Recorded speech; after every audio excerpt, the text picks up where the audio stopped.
मित्रों, आज हम आपको कुछ ऐसी गलतियों के बारे में बताने वाले हैं जिन्हें आपको अपने जीवन में भूल से भी नहीं करना चाहिए। अगर आप इन गलतियों को करते रहते हैं तो ऐसे में आपका जीवन बर्बाद भी हो सकता है। दोस्तों, मनुष्य के बर्बादी का सबसे बड़ा कारण सिर्फ और सिर्फ यही 3 गलतियां ही है। कुछ लोग महत्वपूर्ण बातों को हल्के में ले लेते हैं, इसी कारण उन्हें लास्ट में पछताना पड़ता है और उनका जीवन बर्बाद भी हो जाता है। और आज के वीडियो में हम यह जानने वाले हैं कि जो स्त्री अपने पति को संभोग नहीं करने देती तो इसका कारण क्या है, और कुछ ऐसी बातें जो अपने जीवन में बदलाव के लिए अत्यंत महत्वपूर्ण है। मित्रों, आज का वीडियो बहुत ही ज्यादा ज्ञानवर्धक और खास होने वाला है, इसलिए तुरंत वीडियो को लाइक करके और कमेंट बॉक्स में सच्ची श्रद्धा से जय श्री कृष्णा राधे राधे जरूर लिखें, ताकि भगवान श्री कृष्ण का कृपा आप सभी पर हमेशा बनी रहे और आप सभी का जीवन हमेशा खुशहाल रहे। दोस्तों, एक बार की बात है, देव ऋषि नारद नारायण नारायण का जाप करते हुए पृथ्वी लोक का भ्रमण कर रहे थे। तभी उन्होंने देखा एक बहुत ही परेशान आदमी काफी तेजी से जंगल की और रात में जा रहा है। देव ऋषि नारद उस आदमी को देखकर आश्चर्यचकित होते हैं और कहते हैं, इतनी रात में हर कोई अपने अपने घर में घोर निद्रा में सो रहा है, लेकिन यह आदमी जंगल की ओर क्या करने जा रहा है। इतना सोचते हुए देवर ऋषि नारद उस व्यक्ति का पीछा करने लगते हैं। वह आदमी आगे जा रहा था और देव ऋषि नारद उस आदमी का पीछा करते आकाश मार्ग से होते हुए पीछे जा रहे थे। कुछ देर बाद वह नौजवान युवक एक झोपड़ी के पास पहुंचता है, जहां पर एक अत्यंत सुंदर स्त्री झोपड़ी के बाहर खड़ी हुई थी। स्त्री उस नौजवान को आते हुए देखकर बोली, आओ आओ, काफी देर से मैं तुम्हारा इंतजार कर रही थी, तुम काफी देर से आए हो। तब वहां नौजवान कहता है, हे प्रिय, आज मेरी पत्नी काफी देर में सोई, इसलिए आने में मुझे थोड़ा लेट हो गया। तब वह औरत कहती है, कोई बात नहीं, भला तुम आए तो मैं भी आज अपने पति को सुलाने में थोड़ा लेट कर दिया था, लेकिन फिर भी तुमसे पहले ही आ गई। मित्रों, देव ऋषि नारद दोनों की बात सुन रहे थे। तभी वह औरत कहती है, चलो अब हम दोनों अभी झोपड़ी के अंदर जल्दी चलते हैं और जिंदगी का असली आनंद लेते हैं। इतना कहकर दोनों झोपड़ी के अंदर चले गए। देव ऋषि नारद यह देखकर आश्चर्यचकित हुए और कहने लगे, वारे, पृथ्वी लोक की स्त्री और पुरुष दोनों का विवाह हो गया है, फिर भी दोनों अपने अपने जीवन साथी को धोखा दे रहे हैं। इन्हें थोड़ा भी शर्म नहीं आता और किसी बात का भय भी इन्हें नहीं है कि अपनी स्त्री और पति के साथ विश्वासघात करना कितना बड़ा पाप है। ऐसा लोग क्यों करते हैं? इसका कारण क्या है? मित्रों, यह सभी घटना को देखते हुए देव ऋषि नारद के मन में कई प्रश्न उठने लगे और फिर इस प्रश्न का उत्तर जानने के लिए देव ऋषि नारद नारायण नारायण का जाप करते हुए आकाश मार्ग से होते हुए द्वारिका की ओर जाने लगे। कुछ ही देर बाद देव ऋषि नारद द्वारका नगरी में पहुंच जाते हैं, जहां पर भगवान श्री कृष्ण अपने सिंहासन पर विराजमान थे। फिर देव ऋषि नारद को आते देखकर भगवान श्री कृष्ण कहते हैं, आओ आओ देव ऋषि नारद, द्वारिका में आपका स्वागत है। तब देव ऋषि नारद भगवान श्री कृष्ण से कहते हैं, हे प्रभु प्रणाम। तब भगवान श्री कृष्ण देव ऋषि नारद से कहते हैं, हे देव ऋषि, आज अचानक यूं ही द्वारका में पधारने का कारण क्या है? तब देव ऋषि भगवान श्री कृष्ण से कहते हैं, हे प्रभु, आज मैं पृथ्वी लोक का भ्रमण करने गया था, तभी मैंने एक विचित्र घटना देखी। उस घटना को देखकर मेरे मन में एक विकराल प्रश्न उठा। उसी प्रश्न को जानने के लिए आपके पास चलाया हूँ। कृपया करके मुझे मेरे इस प्रश्न का उत्तर देकर मेरे शंका का समाधान करें। तब भगवान श्री कृष्ण कहते हैं, हे देव ऋषि, तुम निश्चिंत होकर अपने प्रश्न का उत्तर पूछो, मैं तुम्हारे प्रश्न का उत्तर अवश्य दूंगा। भगवान श्री कृष्ण के मुख से इतना सुनते ही देव ऋषि नारद कहते हैं, हे प्रभु, मैं आपसे जानना चाहता हूँ, कुछ स्त्रियां अपने पति को संभोग क्यों नहीं करने देती, और हे प्रभु, मनुष्य अपने जीवन में कौन सी 3 गलतियां कर देता है जिससे उसे जीवन भर पछताना पड़ता है, और जो लोग वह गलती नहीं करते हैं उनका जीवन हमेशा खुशहाल बना रहता है। मनुष्य को अपने जीवन में कौन से 3 कार्य कभी नहीं करने चाहिए? भगवान श्री कृष्ण देव ऋषि नारद के मुख से इतना सुनते ही कहते हैं, हे देव ऋषि, आज तुमने बड़ा ही उत्तम प्रश्न किया है, जो समस्त मानव कल्याण हेतु अत्यंत महत्वपूर्ण प्रश्न है। यह प्रश्न प्रत्येक मनुष्य को एक बार अवश्य जानना चाहिए, क्योंकि कुछ लोग जवानी में कुछ गलतियों के कारण अपने संपूर्ण जीवन को बर्बाद कर लेते हैं। जो लोग अपनी जिंदगी को खुशहाल बनाना चाहते हैं, उन्हें यह बातें जानना अति आवश्यक है। हे देव ऋषि, अब मैं तुम्हें एक अत्यंत महत्वपूर्ण और ज्ञानवर्धक कथा के माध्यम से सभी प्रश्न का उत्तर बताने जा रहा हूँ।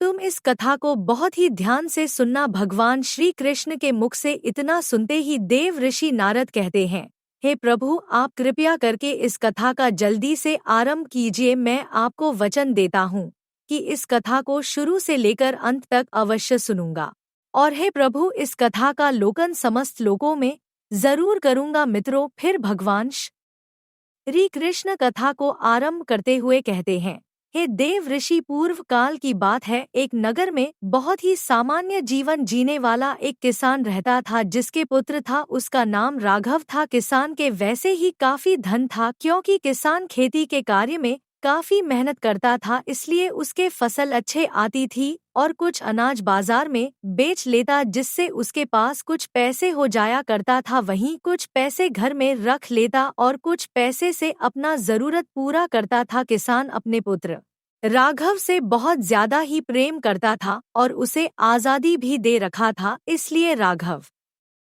काफी बर्बाद हो गया था। राघव गलत संगत के कारण जुआ खेलने लगा। इतनी ही कम उम्र में अपने काम वासना को शांत करने के लिए वेश्या के पास भी जाने लगा था। एक दिन इस बात का पता किसान को चला कि मेरा पुत्र अब वेश्या के पास भी जाने लगा है, इसका खर्च बहुत ज्यादा बढ़ गया है, अब कोई उपाय करना ही होगा। फिर किसान ने अपने पुत्र राघव का विवाह करवा दिया। विवाह होने के बाद राघव घर में ही रहने लगा, क्योंकि उसकी पत्नी अत्यंत सुंदर और रूपवान थी। कुछ दिन बाद राघव के माता पिता वृद्धावस्था के कारण दुनिया छोड़कर चले गए। मित्रों, कथा को आगे बताते हुए भगवान श्री कृष्ण कहते हैं, हे देव ऋषि, असली कहानी तो अब यहाँ से शुरू होती है। राघव की पत्नी अत्यंत सुंदर थी, इसलिए राघव का काम वासना तो शांत होने लगा था, लेकिन राघव का अभी जुआ खेलने की आदत नहीं गई थी, इसलिए जुए में सारा संपत्ति राघव हार गया और अब उसके पास नहीं धन था और ना ही कोई हुनर है। देव ऋषि, अगर कोई व्यक्ति राजा के पास नौकरी मांगने के लिए जाता है तो राजा पहले उससे पूछते कि तुम क्या कर सकते हो। अगर आपके पास कोई अच्छा हुनर है तो तुम्हें नौकरी दे देंगे या किसी कार्य पर रख लेंगे, अगर कुछ भी नहीं तो बेकार आदमी समझकर आपको वहां से निकाल देंगे। हे देव ऋषि, इंसान की कला ही उनका पहचान होता और राघव के पास तो कुछ भी नहीं था, इसलिए वह अपने जीवन के एक ऐसे मोड़ पर पहुंच गया था जहां पर इंसान का केवल पछतावा ही बचता है। राघव 2 पुत्र हो गए थे, उनका विवाह करना था, पैसे की जरूरत थी और राघव के पास फूटी कौड़ी नहीं थी। घर चलना भी मुश्किल होने लगा। राघव को दाने दाने का अब मोहताज होने लगा। राघव अपने शरीर की शक्तियों को पूरी तरह बर्बाद कर दिया था। एक दिन राघव काम भाव से अपनी पत्नी के पास गया, तब उसकी पत्नी बोली, इस संसार में इंसान का सबसे बड़ा सुख केवल कामवास ही नहीं होता, बल्कि जरूरतमंद लोगों की मदद करना भी होता है। जो लोग काम वासना के चक्कर में अंधे हुए हैं, वो बर्बाद ही हुए हैं। अब मैं जो तुम्हें 3 गलती बताने जा रहा हूँ, बहुत ही गौर से सुनना। नंबर 1, जो अपने जवानी के शुरुआती दिनों में अच्छी शिक्षा और हुनर नहीं सीखते हैं, तो अपने जीवन और करियर में कई तरह की दिक्कतों का सामना करते हैं। आपकी यह गलती आपको जीवन भर परेशान कर सकती है। नंबर 2, कामों को टालने की आदत। अगर आप अपने जवानी के दिनों में किसी भी काम को करने में आनाकानी करते हैं और उस समय का सही तरीके से इस्तेमाल नहीं करते हैं, तो ऐसा होने की वजह से आगे चलकर आपको अपने लक्ष्य को हासिल करने में काफी परेशानी हो सकती है। नंबर 3, गलत संगति में रहना। अपने जवानी के दिनों में गलत संगति में पड़ जाना और बुरी आदतों का लत लगा लेना आपको आने वाले समय में तरक्की करने से रोकेगा और आपको बर्बादी की ओर ले जाएगा। सबसे और जरूरी हम बातें, सेहत का ध्यान ना रखना। अगर आप जवानी के दिनों में अपने शारीरिक और मानसिक सेहत का ध्यान नहीं रखते हैं, तो समय में आगे चलकर आपको कई तरह की बीमारियां भी हो सकती है, इसलिए अपने सेहत को ध्यान रखना अति आवश्यक होता है। तुम तो अपने जीवन की शुरुआत ही गलत किया, इसलिए आज हम लोगों को इस तरह दिक्कतों सामना करना पड़ रहा है। अब मैं तुम्हारे साथ काम करना नहीं करना चाहती, अब उम्र आधा से ऊपर हो गई है, मैं भगवान का सेवा करना चाहती हूँ। भगवान हम लोगों की सहायता अवश्य करेंगे। अब यही समय है आत्मा को परमात्मा से जोड़ने का। बाल अवस्था यानी जवानी तक लोगों का जीवन ब्रह्मचारी होता है। ब्रह्मचर्य के बाद लोग विवाहित जीवन में जाते हैं। विवाहित जीवन में आने के बाद पुत्र की कामना करते हैं, पुत्र होने के बाद बहू की कामना करते हैं, फिर बूढ़े हो जाते हैं और फिर उस ब्रह्मचारी जीवन में वापस चले जाते हैं जहां से विवाहित जीवन में आए थे। इसलिए अब ब्रह्मचर्य में जाना ही बेहतर है। जिस तरह युवावस्था को बर्बाद किया है, उस तरह वृद्धावस्था को लोगों को बर्बाद नहीं करना चाहिए। पूजा, ज्ञान, सत्संग, भजन करना चाहिए और मैं अपने आप को बर्बाद नहीं होने देना चाहती। अब तो तुम्हें समझ में आ ही गया होगा कि मैं तुम्हारे साथ काम कड़ा क्यों नहीं करना चाहती। अब हम लोगों का केवल एक ही लक्ष्य बच्चों का विवाह कर देना। तुम अब काम करना भूल करके मेहनत पर ध्यान दो, ईश्वर हम लोगों का जरूर सुनेगा। मित्रों, कथा को आगे बताते हुए भगवान श्री कृष्ण कहते हैं, हे देवाश, जो मुझसे सच्चे मन से जुड़ जाते उन्हें कभी कोई चीज की तकलीफ हो ही नहीं सकती। फिर उस औरत को एक बूढ़ी औरत ने अपना सारा धन संपत्ति दे दिया और उसी के घर रहने लगी। बोली, मेरे पास कोई पुत्र नहीं, तुम ही सब कुछ संभालो, मुझे 2 वक्त की रोटी मिल जाए, इतना ही